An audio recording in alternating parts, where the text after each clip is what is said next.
이란은 에피퓨리 작전 후 다른 걸프 국가들을 공격해왔고 그중 한 국가가 더 이상 이란의 횡포를 참지 않기로 했습니다. 사우디아라비아가 경고를 전달했습니다. 지금 당장 우리 영공에서 나가지 않으면 그에 상응하는 조치를 취하겠다. 걸프 국가들이 자신들이 시작하지는 않았지만 반드시 끝내겠다고 결심한 전면전을 준비하고 있어서 미국조차도 충격을 받고 있습니다. 우리는 우리나라와 경제 자원을 지키는 데 주저하지 않을 것이라는 강력한 경고를 사우디아라비아 외무장관 파이살 빈 파르한 왕자가 3월 19일에 전달했습니다. 이란이 사우디아라비아 영토를 또다시 공격한 이후 그의 나라가 이란에 대해 인내심이 극도로 바닥나고 있다는 점을 강조했습니다. 왕자는 사우디아라비아가 필요하다고 판단될 경우 군사행동을 취할 권리를 보유하고 있다고 덧붙였습니다. 즉, 우리를 건드리지 않으면 가만히 있겠지만 그렇지 않으면 반격하겠다는 의미입니다. 이 잠재적으로 걸프 지역을 뒤흔들 경고는 미국과 이스라엘이 이란 정권을 공동으로 공격한 데 대한 보복으로 이란이 사우디아라비아를 상대로 또다시 탄도미사일 공격을 감행한 직후에 나왔습니다. 3월 18일 이스라엘은 세계 최대 해상 천연가스전 중 하나인 사우스파즈 가스전의 이란 소유구역을 공격했습니다. 이란은 밤사이 리야드로 탄도미사일을 발사했고 사우디아라비아는 이를 모두 요격했다고 밝혔습니다. 이 공격은 또한 걸프 국가들과 다른 지역 강대국들의 고위 외교관 및 외교 장관들이 리야드에서 회담을 갖는 시점에 맞춰 의도적으로 이루어진 것으로 보입니다.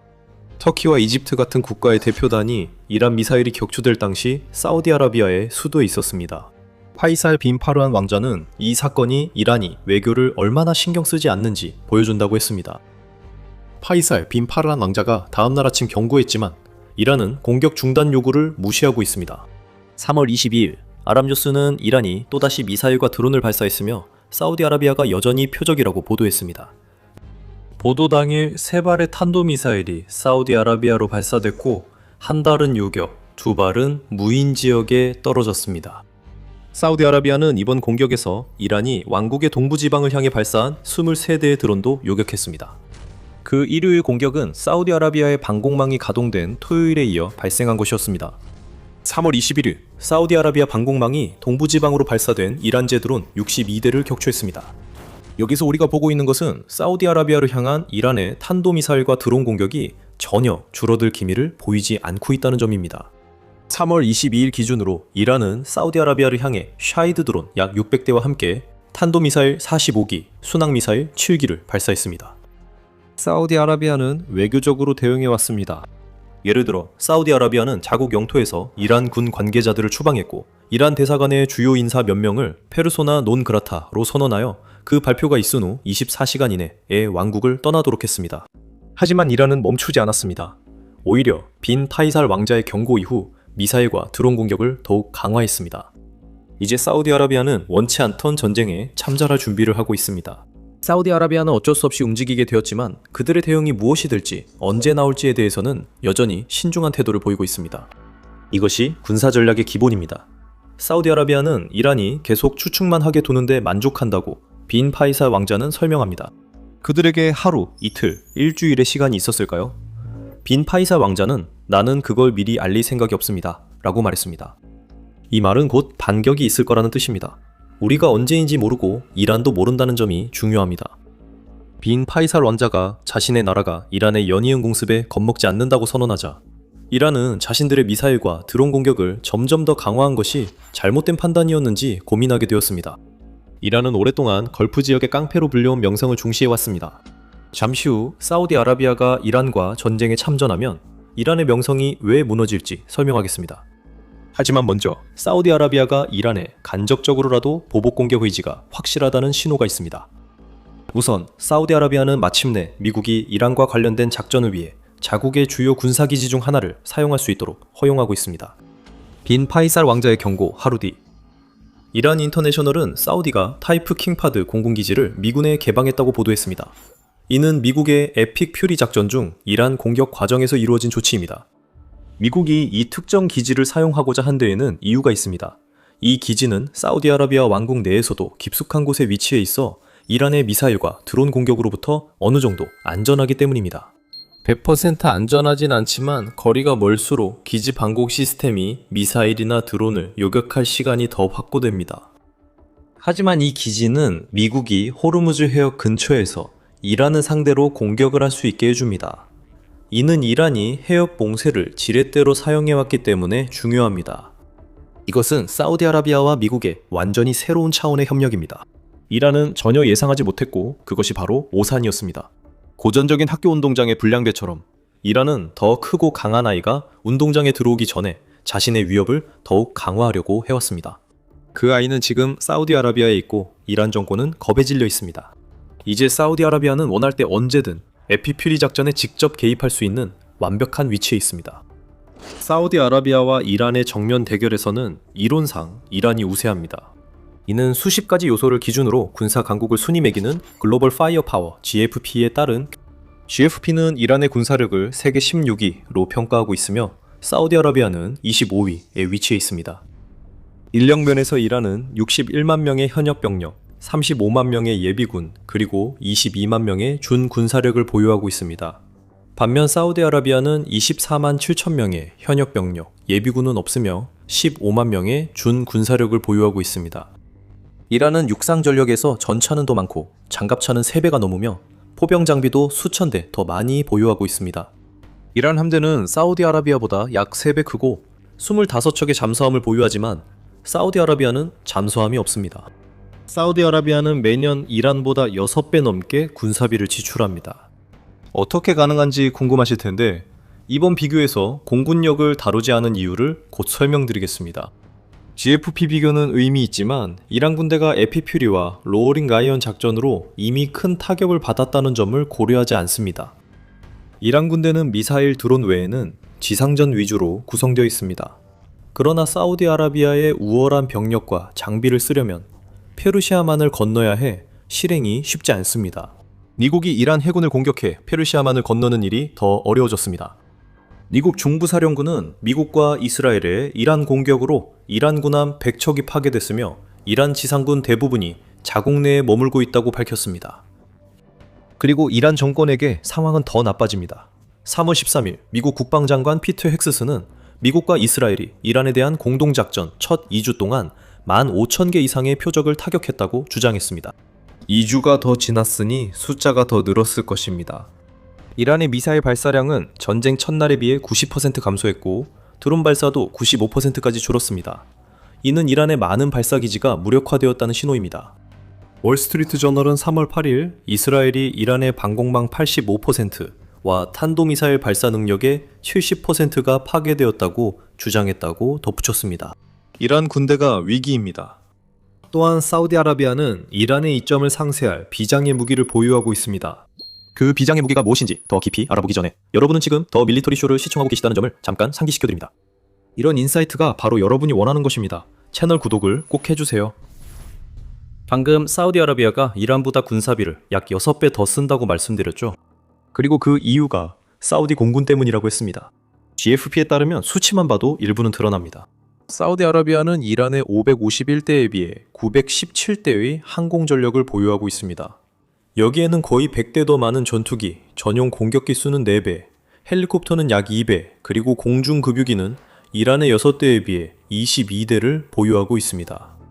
이것이 사우디아라비아가 이란과 전쟁을 결심할 때 힘을 발휘하는 지점입니다. 하지만 더 깊은 이야기가 있습니다. 숫자만 보고 이란 공군이 괜찮아 보일 수 있지만 GFP가 언급하지 않은 사실은 이란 항공기가 매우 노후됐다는 점입니다. 이란은 여전히 F-4와 F-5 전투기를 운용하지만 이 전투기들이 인상적이던 시절은 이미 지났습니다. 반면에 사우디아라비아는 F-15 이글과 스트라이크 이글, 유로파이터 타이푼, 그리고 E-3 센트리, 조기경보 통제기 등 훨씬 더 현대적인 전력을 보유하고 있습니다. F-15 전투기만 해도 사우디아라비아는 다양한 모델을 합쳐서 232대를 보유하고 있습니다. 이 정도면 이란의 전체 공군력을 압도하고도 남습니다. 미국과 이스라엘이 이란을 공격해온 방식을 생각해보세요. 지속적으로 공습이 있었고 일부는 사우디아라비아가 보유한 것과 같은 서방제 전투기가 투입됐습니다. 사우디아라비아가 위협을 실행에 옮긴다면 이란이 우위를 점하고 있는 유일한 분야인 소모적인 지상전으로 갈 필요가 없습니다. 사우디아라비아는 우수한 공군력을 에피퓨리 작전에 투입해 미국이 제공 중인 이란을 압도하고 있는 공중전력을 더 강화할 수 있습니다. 그리고 이란의 방공망이 이미 붕괴된 상황을 감안하면 사우디아라비아의 전투기와 공격기는 이란 전역에서 거의 자유롭게 작전을 펼칠 수 있습니다. 깡패 같은 이란은 이미 이빨이 부러졌고 사우디아라비아는 그 턱도 부술 수 있는 위치에 있습니다. 한 가지 더 있습니다. 이란이 사우디아라비아를 향해 미사일을 발사할 수는 있겠지만 그렇다고 해서 사우디가 그 부분에서 무력한 것은 아닙니다. 국제전략문제연구소 IISS가 지적하듯이 사우디아라비아는 1980년대 이란과 이라크 간의 전쟁에서 미사일이 얼마나 중요한 역할을 했는지를 보고 장거리 지대지 미사일 프로그램 개발을 시작했습니다. 사우디아라비아 왕립 전략 미사일 부대는 최소 4개의 지하 미사일 기지를 보유하고 있습니다. 사우디아라비아 왕국은 1980년대 후반부터 중국에서 미사일을 구매해왔으며 군비 통제협회에 따르면 이란 내 모든 목표를 타격할 수 있는 다양한 미사일을 보유하고 있습니다. 여기에는 사거리 2600km, 인 DF-3와 2100km, 약 1300 이상 비행할 수 있는 DF-21 동펑 미사일이 포함됩니다. 이란이 사우디아라비아 공격에서 잘못 계산했다고 했지만 이는 너무 약한 표현이었습니다. 이란의 행동은 곰을 꿀 묻은 막대기로 찌르는 것과 같으며 이제 곧 그 막대기를 제 얼굴에 대받아 맞게 될 것입니다. 그리고 만약 이것만으로도 걸프 지역의 자칭 깡패에게 충분히 나쁘지 않았다면 사우디아라비아만이 자국 영토를 겨냥한 이란의 공격에 맞서 반격을 준비하는 걸프 국가가 아닙니다. 여러 다른 국가들도 같은 준비를 하고 있습니다. 여기서 우리가 보는 것은 걸프 동맹의 초기 형성일 수 있으며 이 동맹이 미국, 이스라엘과 결합하면 이란 정권을 무너뜨릴 수 있을 것입니다. 월스트리트 저널에 따르면 여러 걸프 국가들이 이란과의 전투 참여 움직임을 보이고 있습니다. 이는 사우디아라비아가 견고하게 만든 것과 유사한 공격을 받고 있기 때문입니다. UAE도 다른 걸프 국가 중 하나로 오히려 사우디아라비아보다 더 큰 피해를 입었습니다. WN 뉴스에 따르면 3월 23일까지 아랍에미리트의 다층 방공망은 1789대의 드론과 352개의 탄도미사일을 격추시켰으며 그날만 해도 7개의 미사일과 16대의 드론을 요격했다고 합니다. 이란이 UAE를 계속 공격하자 UAE도 대응책을 찾기 시작했습니다. 그 대응은 아직 군사적이지 않습니다. UAE는 이란이 공격을 멈추지 않으면 이란 경제에 큰 타격을 줄 수 있는 조치를 취할 수 있습니다. UAE는 오랫동안 이란과 경제적 파트너십을 유지해왔으며 이란은 이를 통해 UAE를 이용해 국제 준비 통화에 접근해왔습니다. 현재 CNBC 보도에 따르면 UAE에는 수십억 달러에 달하는 이란 자금이 보관되어 있으며 UAE가 해야 할 일은 단지 결단을 내려 그 자금에 대한 이란의 접근을 동결하는 것뿐입니다. 그렇게 하면 이란 정권은 금융 혼란에 빠지게 됩니다. 만약 미국이 경제적 압박에 카르그선 점령까지 추가한다면 이는 이란 석유 수출의 약 90%를 담당하는 터미널을 빼앗아 이란으로부터 수십억 달러를 더 빼앗는 것이 되어 이란 정권에게는 재앙이 될 것입니다. 지도자가 독단적이어도 자금 없이는 정권 유지가 오래가지 못합니다. 군인들이 급여를 받지 못하게 되면 그들은 미국이나 걸프 국가들과 싸우기 위해 목숨을 걸 동기를 잃게 됩니다. 그리고 경제 위기가 시위를 촉발했고 그 시위가 간접적으로 에피퓨리 작전으로 이어졌다는 점을 기억한다면 이란의 힘든 경제가 완전히 붕괴될 경우 정권에 대한 전면적인 봉기로 이어질 가능성도 있습니다. 아랍에미리트가 이란 자산 동결을 아직 단행하진 않았지만 자국 내 이란 자산 단속은 강화 중이라고 월스트리트 저널이 전했습니다. 두바이에 있는 이란 병원과 이란 클럽 모두 폐쇄되었습니다. 그리고 아랍에미리트는 이란 혁명 수비대를 겨냥한 조치를 취하고 있다고 밝혔습니다.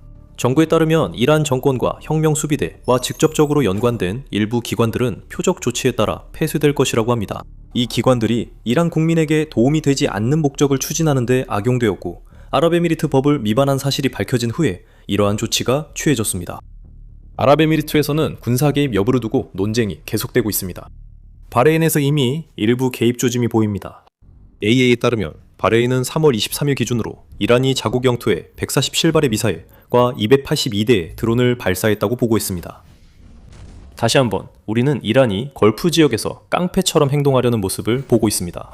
하지만 수치가 공개되기 전부터 바레인은 이미 미국과 에피퓨리 작전에 협력한 것으로 보였습니다. 3월 13일 뉴욕타임즈는 바레인에서 이란 방향으로 탄도미사일이 발사되는 모습을 담은 인증된 영상에 대해 보도했습니다. 바레인은 미 해군 제5함대의 본거지지만 발사된 미사일이 미국 것인지 바레인 것인지는 확실하지 않습니다. 적어도 한 발의 미사일이 미국산 장비를 사용해 발사된 것은 확인되었으므로 최소한 장비 차원에서의 협력이 이루어지고 있다는 점은 분명합니다. 이 모든 상황에 대해 미국은 뭐라고 말하고 있을까요? 현재 미국은 속내를 드러내지 않고 있습니다. 미국 군 당국은 걸프 국가들이 에픽 퓨리 작전에 직접 협력하는지 언급을 피하고 각국이 직접 입장을 밝히도록 했습니다. 사우디아라비아는 이미 입장을 밝혔습니다. 사우디아라비아는 경고를 전달했고 미국과 마찬가지로 이란이 무슨 일이 일어나고 있는지 추측하게 만들고 있습니다. 아랍에미리트는 자산 동결 논의가 있고 바레인은 직접 전투 참여 언급은 적지만 자국 기지가 이란 공격에 사용되고 있습니다. 이란은 이제 자신이 한 일에 대한 결과를 받고 있습니다.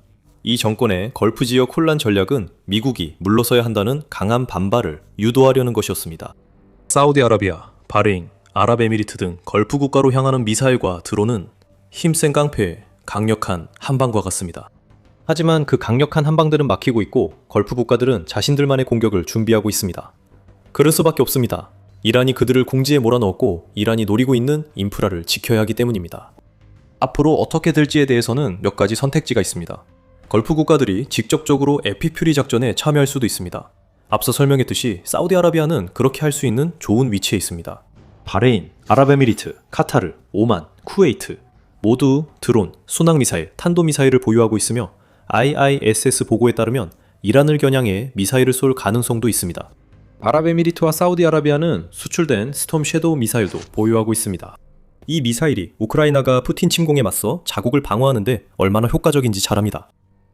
이 미사일들은 이란 발사기지 타격에 쓰일 수 있으며 미국과 이스라엘이 걸프 국가들과 정보 공유로 가능해질 것입니다. 두 번째 선택지는 걸프 국가들이 호르무즈 해협에서 선박 안전 확보에 참여하는 것입니다. 이 해협은 세계 석유와 액화 천연가스의 20%가 통과합니다. 이는 이란의 고속정과 드론 대응을 포함하지만 동시에 이란이 미국에 압력을 가해 에픽 퓨리 작전 포기를 유도할 주요 지렛대를 빼앗는 것이기도 합니다. 호르무즈 해협 통제권은 이란이 유조선의 석유 수출을 막는 데 쓸 수 있습니다. 이는 아랍에미리트의 이란 자산 동결과 미국의 카르그섬 점령으로 인한 경제 충격을 더 심화시킬 수 있습니다. 이란 입장에서는 걸프 국가들이 전면전을 준비하고 있다는 사실에 대응해야 합니다. 정권은 이란이 그들 중 어느 한 나라와도 싸울 만큼 충분히 강하다는 걸 알았기 때문에 오랫동안 그 국가들을 괴롭힐 수 있었습니다. 하지만 이란은 한 나라와 싸우는 것이 아닙니다. 여러 걸프 국가들과 미국, 이스라엘을 상대로 전투를 벌이게 될 것이고 자국 영토에 갇혀있는 군대를 이용해 이란을 황폐화시킨 공습을 막지 못한 채 싸워야 할 것입니다. 이것이 바로 너무 멀리 밀어붙였을 때 얻는 결과입니다. 이란은 걸프 국가들에 대한 공격으로 자신이 원했던 혼란을 만들어내는 데 성공했습니다. 하지만 그 혼란이 자기 집 앞마당에 닥칠 것이라고는 전혀 예상하지 못했습니다.